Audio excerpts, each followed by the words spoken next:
It was quiet in the big room where many people sat, waiting to hear a story. The lights were soft and warm, like the lights you see in a hospital hallway late at night. There were no loud sounds or fast music.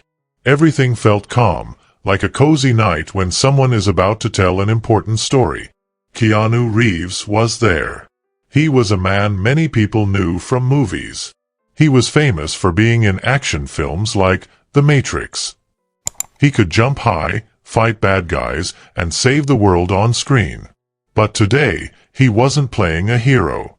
He was just himself, a quiet man with kind eyes and a soft voice. He wore a simple dark suit, and in his hands, he held a small, folded letter. It looked old, like he had read it many times. He walked slowly to a seat across from Ava, a nice lady who talks to people and helps them share their stories. Ava smiled and said, "Thank you for being here." Keanu nodded and whispered, "Thank you for having me." Then Ava asked gently, "Can I ask about the letter you're holding?" Keanu looked at the paper. He touched it softly and said, "This letter is from a boy named Lucas. He's 14 years old. I've never met him, but something he wrote reminded me of a promise I made a long time ago. That's why I'm here today." The whole room got very quiet. Nobody moved. Nobody whispered. They all wanted to know what promise Keanu was talking about. Keanu breathed in deeply. "This is a story I have never shared before. It's about a night I almost didn't make it. A night I didn't want to go on living. But someone helped me. Someone I didn't even know. And then he was gone before I could say thank you." He gently unfolded the letter. The edges were bent, and there was a tiny smudge, maybe from a teardrop. Keanu looked at the words, and then he said softly, "This is what Lucas wrote. Dear Mr. Reeves, I don't really know how to say this, but I don't want to be here anymore. I feel like the world would be better without me.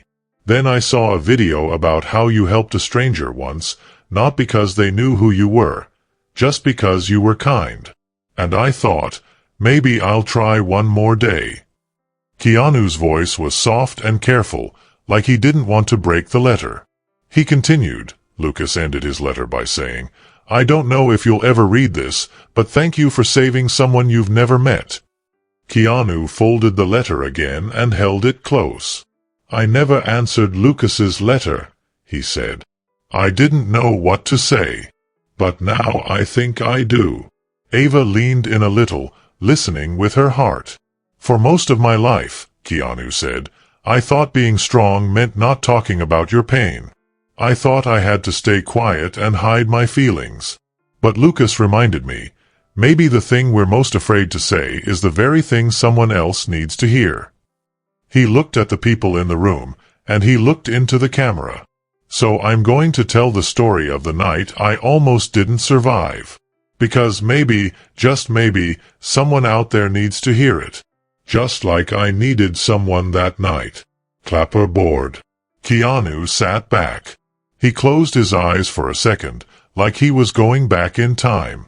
"It was the year 2001, he began. Everyone had just seen The Matrix. People thought I was happy. They saw me on the red carpet, doing interviews, smiling.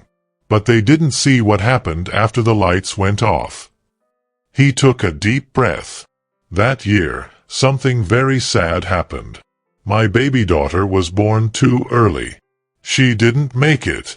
And only a few months later, her mother, Sarah, died in a car crash. She was the person I loved most in the world. And just like that, both of them were gone." Keanu looked down at his hands. They were calm now, but back then they weren't. "I lived in a house on a hill. It was high up, and I could see the city lights. But those lights didn't mean anything. The house was so quiet. Too quiet. I would wake up in the morning, and there was no laughter, no footsteps, no voice calling my name. It was like the whole world had gone silent." He paused, remembering. "Each day I would get dressed, go to work, smile for the cameras, say my lines. But inside, I felt like I was walking through water. Everything was slow and heavy. I felt like I was underwater and couldn't breathe. Then Keanu said, "One night, I just started walking. I didn't take my wallet. I didn't take my phone. I didn't even know where I was going. I just kept walking." He walked far, past stores and houses, past cars and streetlights, until he reached a part of the city that felt quiet and tired, like him. There was a hospital nearby, Keanu said. It had lights on. So I walked inside and sat down on a bench near the ICU. That's where the very sick people stay. Through the glass windows, he could see people inside. I saw families hugging each other. I saw a nurse crying behind a door. I saw a young boy with tubes in his arm resting his head on his mom. Everyone in there was trying hard to live. They were fighting for life. And I sat there thinking, why am I even still here? He was silent for a moment. And that's when it happened, he said. A man sat down next to me. Keanu smiled a little. He didn't ask who I was. He didn't try to fix me. He just sat there, quietly. Then he handed me half of a sandwich. He said, "I don't have much, but maybe you shouldn't be alone tonight." That was all. No big words. No fancy advice. Just kindness. He didn't know I was famous. He didn't even ask my name. He just saw a sad man sitting on a cold bench. And he chose to sit with me. Keanu wiped his eyes. That moment didn't fix everything, he said.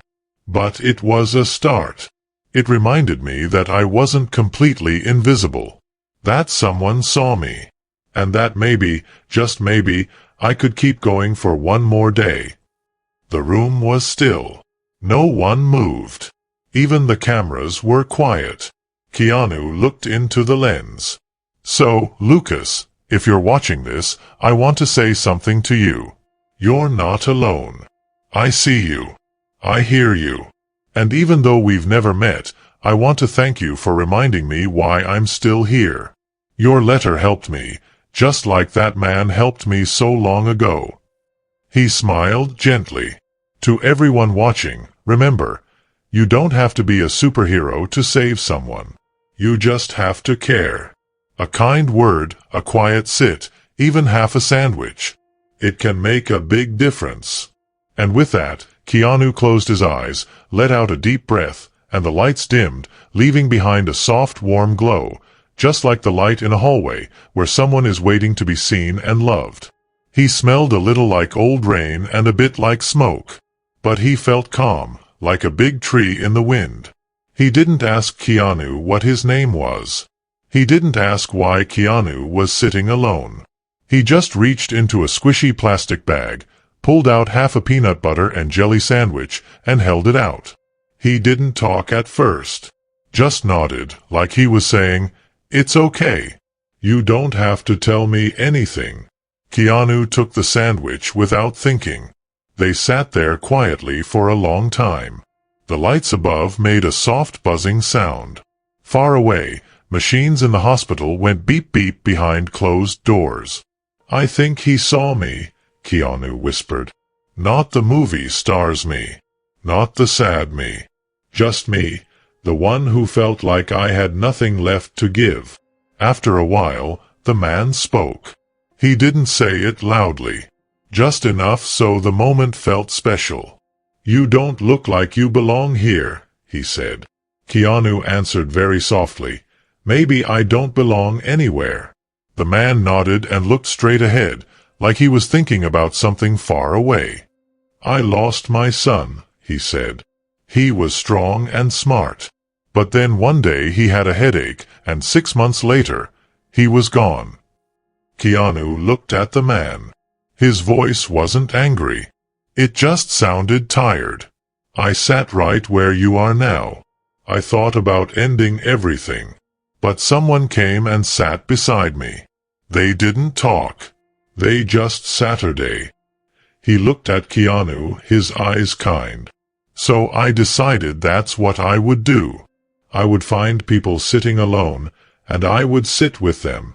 Keanu felt something shift inside his heart. Not break, just move a little. He didn't fix me. He didn't say it would all be okay. He just made sure I didn't feel invisible. The man stood up, brushed crumbs off his coat, and said one last thing. If you're still alive tomorrow, find someone else who's sitting alone. Pass it on. Then he walked out of the hospital. No name. No goodbye. He was just gone, like a kind ghost who had done what he came to do. I never saw him again, Keanu said, his eyes shiny now. But I've been sitting beside strangers ever since. And something in the room changed. Not just in Keanu's voice, but in every person listening. The next morning, Keanu went back to the hospital. He wore the same jeans, the same shirt, and walked the same hallway. He brought nothing with him, just a coffee with 2 creams and no sugar, just like the man had the night before. He didn't know why he brought it. Maybe he hoped to see the man again, sitting on the same bench. But the bench was empty. The hallway was too. He waited. He asked a nurse. He described the man. He had gray hair, a beard, and a dark coat. Maybe he slept outside. The nurse looked puzzled. Sir, that hallway is locked at night. No one gets in without permission. Keanu frowned. But he was there. We sat together. He gave me a sandwich. She gave him a soft smile. Sometimes people show up when we need them most. Keanu walked around the hospital. He looked in the parking lot. He even asked the man sweeping the sidewalk. But no one had seen the old man. He was just gone, Keanu said. I started to think I made him up. But I still had the wrapper from the sandwich. I could still taste it. I could still hear his voice and the words that wouldn't leave my head. If you're still alive tomorrow, find someone else who's sitting alone. Keanu never forgot those words. In the next few weeks, he started noticing things. A boy sitting alone on a movie set. A woman crying quietly on the train. A guard looking at the stars like he missed someone. Keanu didn't make a big speech. He didn't try to fix anything. He just sat. Sometimes he brought a sandwich. Sometimes he said nothing at all. I started going to hospitals at night, he told Ava. Not to act. Not to heal. Just to sit with people who felt forgotten. At one hospital, he left envelopes of money for patients who couldn't pay. He didn't put his name on them. At another, he paid a janitor's bills after hearing he lost his wife and was working 2 jobs to care for his kids. I never told them it was me. That wasn't the point. The audience in Ava's studio didn't move. They didn't even breathe too loud. It was like the whole world had paused to listen. I couldn't find the man who saved me, Keanu said. But maybe, by being that man for someone else, I could keep his kindness alive. He looked down and smiled a small, peaceful smile. Maybe that's why he disappeared, so I'd stop looking for him and start becoming him. It wasn't a happy smile. It was a quiet one. A smile that said, I've been through a lot, and I'm still learning how to live. And somewhere far away, someone sitting alone might have heard exactly what they needed to hear. One day, Keanu got a letter in the mail. It came in a pile of fan mail, nothing special looking. Keanu got lots of letters every month. Drawings, poems, notes from people just wanting to say thank you. He read many of them by himself. He didn't post them or show them off. He just carried them in his heart. But this one felt different when he picked it up. The handwriting was messy. The ink was blue. No return address. Just a name at the bottom. Lucas. He opened the letter slowly. He read it once. Then again. And again. By the third time, he had stopped breathing for a second. Dear Mr. Reeves, I don't know how to say this. I'm not famous or special. I'm just a kid who doesn't want to wake up anymore. I feel like I'm a mistake. Like if I disappeared, no one would care. I saw a video about you. It said you once sat with a man who was alone in a hospital. You didn't know him. You just saw he was sad, and you sat with him. I thought, maybe if someone like you could do that, maybe not all people are bad. So I waited. I'm still here.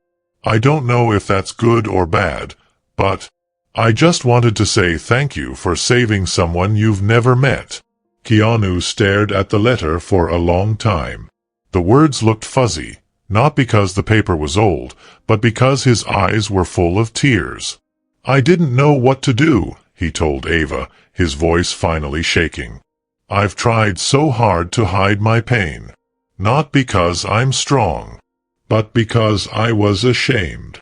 He held the letter gently. But this boy, this kid I've never met, he was standing where I once stood. And he thought, maybe I was someone worth listening to. He looked out at the crowd, then into the cameras, into every living room, every phone screen, every quiet place where someone might be sitting alone. That's when I knew I had to tell this story. Not for me. For Lucas. For anyone who needs to know the dark doesn't get the final word. Ava's eyes were shiny now too. The room stayed still. No clapping. No noise. Just people listening with their hearts. I didn't write Lucas back, Keanu said gently. Because tonight, this is my reply. He placed the letter on the table between him and Ava, like he was laying down part of his heart. And in that moment, the story changed. It became a mission. Because somewhere, Lucas was watching. And Keanu wasn't quiet anymore. The letter sat there, soft and full of feelings. Keanu's fingers stayed close, like he didn't want it to disappear. The room was very quiet. So quiet, you could hear the lights buzzing. No one moved. No one even blinked. Ava took a deep breath. When she started to speak, her voice was shaking a little, not from acting, but from real feelings. Keanu, she said softly, there's something I didn't tell you before the show. Keanu looked up. He looked nervous. Ava's eyes were shiny, like she was about to cry. We didn't plan for your story to be famous, she said. We didn't plan for it to be in the news. But after hearing about that night, the night you sat on that bench in the hospital, she stopped for a second and gently touched a letter on her lap. We tried to find him. The man who sat next to you. Keanu's body got stiff. His jaw got tight. He looked like he was scared. Ava, he said, but his voice stopped. Ava turned to the side of the stage and whispered, He's here. Everyone in the room gasped. No one made a sound. Then, from the side of the stage, a man came out slowly. He was older now. Thinner. His beard was gray and short. His coat wasn't ripped anymore, but Keanu still remembered it. The man walked carefully, holding onto a helper's arm. But his eyes were still the same. Keanu stood up. He looked shocked. For a moment, he didn't even breathe. It's you, Keanu said softly. The man smiled. It was a warm, gentle smile. Remember when I told you to go find someone else sitting alone? He said. I didn't think you'd end up here. Then Keanu walked over to him. No waiting. No acting. He gave the man a big hug. A real hug. Not for show. The audience stood up, not cheering, but watching quietly. Some people cried. Some just put their hands over their mouths. Ava wiped her tears. We found him last week, she said, her voice shaky. His name is Tommy. He's been helping at a small shelter in Echo Park. Nobody knew he helped change your life. He never told anyone. Keanu looked at Tommy, then looked at the crowd. He didn't want to be famous, Keanu said, with tears in his eyes. He just wanted to be there. Tommy gently patted Keanu on the back. That night, Tommy said, I thought you saved me. The two of them stood there together. Two people who were strangers before. Now they were proof that being kind can change a life. For a long time, no one talked. It was quiet, but the quiet felt loud, like everyone could feel how important the moment was. Then they sat down together. Not on a hospital bench this time, but on a stage, under soft lights. Around them were strangers, but now those strangers didn't feel so far away. Keanu and Tommy. One a movie star. One a man people forgot. One was searching. The other had just been sitting there. It wasn't a big show with flashing lights. It didn't need to be. It was just two people sitting side by side, like they did that one night when both of them were sad and didn't know what would happen next. Keanu held the microphone, then passed it to Tommy. Tommy looked at the microphone and smiled a little. I don't really talk in front of people, he said. The crowd giggled kindly. But I guess I'll say this, Tommy said. He looked at people, one by one, like a kind teacher or grandpa. I didn't save him, Tommy said. I just didn't leave. That's all. He looked at Keanu and patted his hand. Pain is hard, he said. You can't fix it with words. But you can sit with someone. You can share your sandwich. You can be quiet with them, so they know they're not invisible. That's all I did. Keanu smiled, his eyes wet from crying. And that's everything, he said quietly. Then he stood up and walked to the front of the stage. The cameras showed his face. And he wasn't just talking to the room anymore. He was talking to you. To me. To Lucas, the boy who wrote the letter. To everyone watching in the dark. We live in a loud world, Keanu said. A world that tells us to be tough. To move on. To keep smiling. But really, sometimes the strongest thing you can do is sit next to someone who is not okay. He looked down and took a breath. I'm here today because someone sat next to me, he said. Because someone gave me half a sandwich and didn't judge me. He paused. He wanted to find the right words. So if you're sad, really sad, I won't say it gets better right away. But I'll say this, you're not alone. Someone sees you. Maybe they're quiet. Maybe they're scared. Maybe they're far away.